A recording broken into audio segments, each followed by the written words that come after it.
안녕하십니까. 포개부 아저씨입니다. 11월 23일 자 월드컵으로 또 두 경기를 준비를 해왔습니다. 자 C조 대 D조, 멕시코 대 폴란드, 프랑스 대 호주로 두 경기를 준비해왔습니다. 자 그럼 첫 번째 경기 멕시코 대 폴란드 먼저 분석 한번 들어가 보겠습니다. 보자 첫 번째 경기. 자 첫 번째 경기는 멕시코 대 폴란드죠. 자 C조 대 C조 월드컵 첫 경기입니다. 자 내일 스타디움 974에서 자 원정으로 두 팀 다 경기를 치르죠. 자 멕시코의 5경기 팀 성적을 한번 보시면은 5경기 중에 2승 1무 2패 8득점 6실점, 여기서 홈에서 4경기, 원정에서는 1경기, 홈에서는 2승 2패 7득점 5실점, 원정에서는 한 경기 중에 1무 1득점 1실점을 현재 기록 중이죠. 자 누구랑 붙었냐면은 수리나무한테 3대0으로 이겼고 자메이카한테 1대1로 비겼습니다. 자 그리고 페루한테는 1대0으로 이겼고 콜롬비아한테는 3대1로 지고, 자 그리고 마지막 스웨덴한테 2대1로 친선 경기를 졌습니다. 자 멕시코부터 보시게 되면은 피파 랭킹 13위고 북중미 예선위는 2위로 본선 직행에 성공했고, 그러나 북중미 최강자다운 모습은 보여주지 못했는데, 자 새롭게 떠오르는 미국과 캐나다에게 상당히 고전하는 모습을 보여줬고, 전반적으로 지지부진한 세대 교체로 인해 전력이 최근 대회 중 가장 좋지 못하고 평가받고 있습니다. 자 라울 히메네즈의 합류가 반갑기는 하나 올 시즌 울보스에게 보여주고 있는 활약은 아쉽다고 볼 수 있는 상태죠. 자 그리고 이번 월드컵에서도 공격의 측면의 비중이 상당히 높은데 로사노의 폼이 올 시즌 100%라고 보기는 어렵다는 것이 중론입니다. 자 베가가 피지컬 바탕으로 상대 주비진과 1대1 대응해서 우세한 모습을 보일 수 있으나 공격보다는 단단한 수비에 기대를 걸어보면서 저득점 양상에도 경기가 이어질 가능성이 높습니다. 자 여기까지 일단 첫 번째 멕시코에 대해서 한번 훑어보셨고, 이제 폴란드로 넘어가셨다가 경기 양상으로 한번 보겠습니다. 보자 이번에는 폴란드죠. 자 폴란드 C조 멕시코랑 붙고 둘 다 중립구장에서 원정으로 경기를 치르고, 자 폴란드 5경기 팀 성적을 한번 보시면은 자 폴란드도 뭐 멕시코랑 다를 바가 없습니다. 성적은 5경기 중에 2승 1무 2패 4득점 5실점, 그리고 홈에서는 3경기 1승 2패 1득점 3실점, 원정에서는 2경기 중에 1승 1무 3득점 2실점을 현재 기록 중입니다. 자 누구랑 붙었냐면 네덜란드한테는 2대5로 비겼고 벨기에한테는 1대0으로 졌습니다. 자 그리고 네덜란드한테도 2대0으로 지고, 그 다음에 웨일스한테는 1대0 이기고 칠레한테는 1대0 이기면서 그래도 네이션스 리그가 A 매치 경기를 2경기를 이기고 내일 멕시코랑 붙는 거죠. 자 플레이오프에서 스웨덴을 잡아내면서 본선에 합류를 했고, 다만 운이 상당히 많이 따라주었는데 플레이오프 준결승 상대였던 러시아가 전쟁으로 인해 실격당했고, 대신 치른 평가전에서는 로테이션을 대거 돌리면서 주력들의 체력을 안배했기 때문이죠. 자 스웨덴이 체코를 상대로 연장까지 가는 혈투를 치렀다는 점도 행운이죠. 그만큼 체력적인 소모를 했다는 거고, 그 다음에 레반도브스키, 지엘린스키, 유로핑 클럽에서 활동하는 선수들이 많죠. 레반도브스키만 해도 많이 들어보셨죠. 미넨에 있다가 지금 바르셀로나에 이번 시즌에 넘어간 선수. 그러나 미에니에비치 감독이 특성상 이 선수들을 잘 활용하고 있지는 못한 상태죠. 이만큼 잘하는 각 리그에서 잘하는 에이스들을 활용을 제대로 못하고 있습니다. 감독이 또. 자 공격에서는 레반도브스키의 개인기량에 의존하는 경우가 많죠. 지금 바르셀로나에서도 거진 레반도브스키가 골 부분에서 많이 역할을 하고 있습니다. 중원을 거치지 않은 빌드업이 대다수라 중원 자원들의 삼선에서도 압박에만 열중하고 있는 상황이고, 경기가 쉽게 지루해지는 경우가 많은 상황이라 득점 상황에서는 레반도브스키의 한방 이외에는 별다른 플랜이 없을 가능성이 높습니다. 그래서 공격적인 부분에서는 레반도브스키한테 좀 몰빵을 많이 하겠죠, 폴란드가.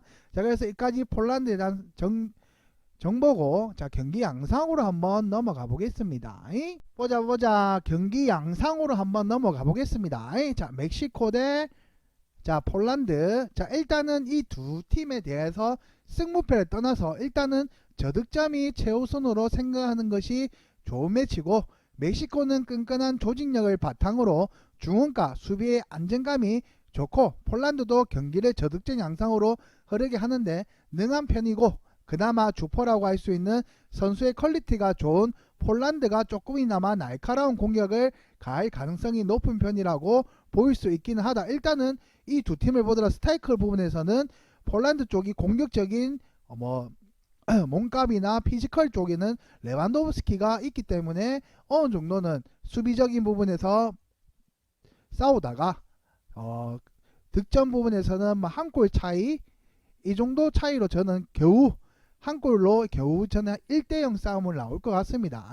자, 그렇기 때문에 이 경기에 저희 추천 픽으로는 폴란드 승과 저득점으로 추천을 한번 드려보겠습니다. 자, 그래서 이 경기의 추천으로는 폴란드 승과 저득점으로 추천을 한번 드려보겠습니다. 보자 두 번째 경기. 자, 두 번째 경기로 한번 넘어가 보겠습니다. 자, 두 번째 경기는 프랑스 대 호주. 이번에 프랑스가 조금은 벤제마도 못 나오고 캉테도 못 나오는 지금 프랑스 우승 후보의 팀에 대해서 선수 두 명이 좀 핵심 선수들이 두 명이 빠졌다고 보시면 됩니다. 자, 그리고 프랑스는 5경기 팀 성적을 한번 보시면은 5경기 중에 1승 2무 2패 4득점 5실점, 그 다음에 홈에서 2경기, 원정에서 3경기, 홈에서는 1승 1패 2득점 1실점, 원정에서는 2무 1패 2득점 4실점을 현재 기록 중입니다. 자, 그리고 누구랑 붙었냐면은 크로아티아한테는 1대1로 비겼고 오스트리아한테 1대1로 비겼습니다. 자, 크로아티아한테 1대0으로 지고 오스트리아한테 2대0으로 이기고 덴마크한테 2대0 질 정도로 프랑스가 정말로 지금 이번 네이션스 리그에서도 정말로 좋은 성적을 가지지 못하고 이번 월드컵은 과연 어떻게 우승 후보답게 프랑스가 과연 잘해줄 수 있을지 일단 한번 프랑스부터 한번 보겠습니다.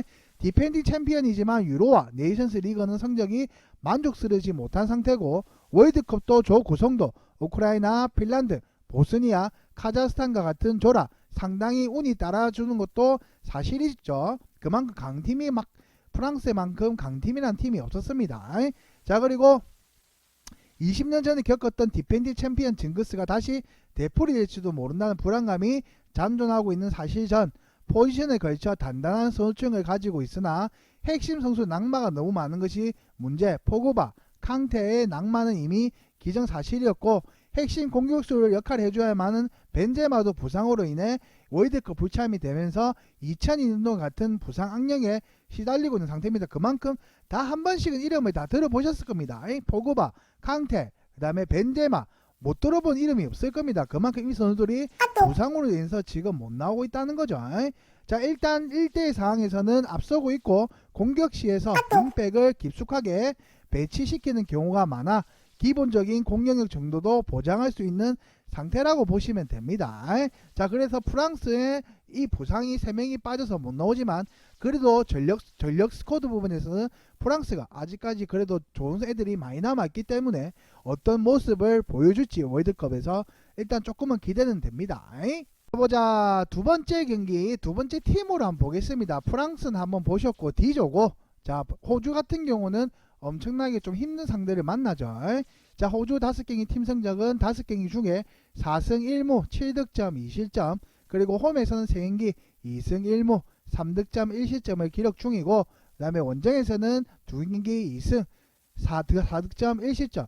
그만큼 최근 5경기는 다 좋습니다. 하지만 그만큼 프랑스만한 엄청나게 빡센 팀을 만나지는 못했습니다.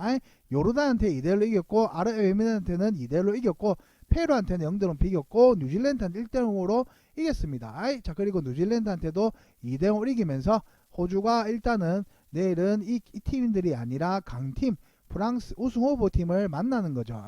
자, 플레이오프에서는 페루를 승부차기를 끝에 이기고 본선에 극적으로 합류를 했고, 첫 출전 16강 진출에 성공했던 2006년도에도 승부차기로 본선에 합류했으니 어느 정도 2006년 되풀이 되고 있다고도 볼 수 있을 듯.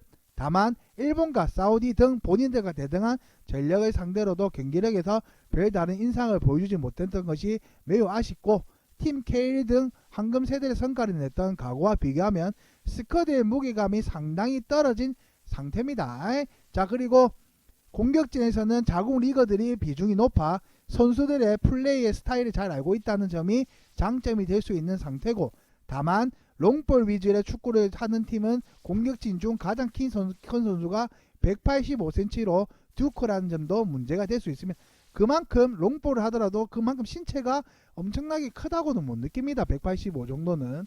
과연 근데 호주가 프랑스 골문까지 잘 갈 수 있을지 그게 조금은 의문이라고 됩니다. 프랑스 상대로는 과연 프랑스는 호주 상대로 월드컵 때 좋은 모습을 보여줄 것인가, 호주는 과연 프랑스 상대로는 어떤 모습을 보여주고 골대까지도 많이 이끌어 갈 것인가. 일단은 여기까지 호주까지 정보를 보셨고, 경기 양상으로 한번 넘어가 보겠습니다. 보자, 경기 양상으로 한번 넘어가 보겠습니다. 자, 그래도 프랑스가 캉테, 포그바, 벤제마가 안 나와도 전력 부분에서는 프랑스가 앞서죠.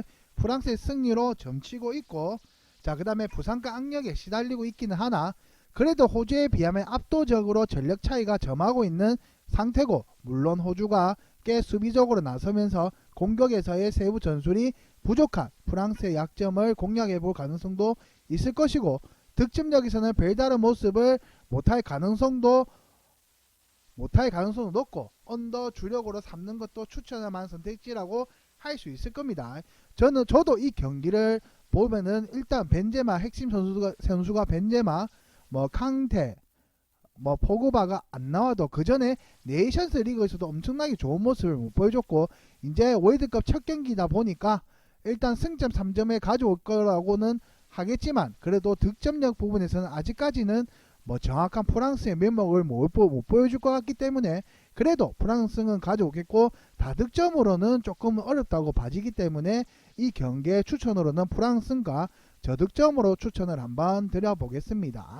자, 그리고 두 번째 경기도 프랑스가 저득점으로 추천을 드려보겠습니다. 보자. 지금까지 11월 23일 수요일, 자, 월드컵 두 경기, 멕시코와 폴란드, 프랑스의 호주, 저의 초안 분석으로 분석을 한번 해봤습니다. 자, 더 많은 정보와 더 많은 상세한 조합픽까지 받아보고 싶으신 분들은 아래에 보시면은 링크 있습니다. 오른쪽 상단에 보면 링크도 있는 것처럼 그쪽에 문의만 주시면은 돈 드는 거, 금전적으로 드는 비용 없이 이 경기뿐만이 아니라 다른 경기까지 조합과 정보도 받아보실 수 있으시니까 문의 한번 부탁드리겠습니다. 그리고 좋아요, 구독도 한번 부탁드리겠고, 지금까지 토개부 아저씨였습니다.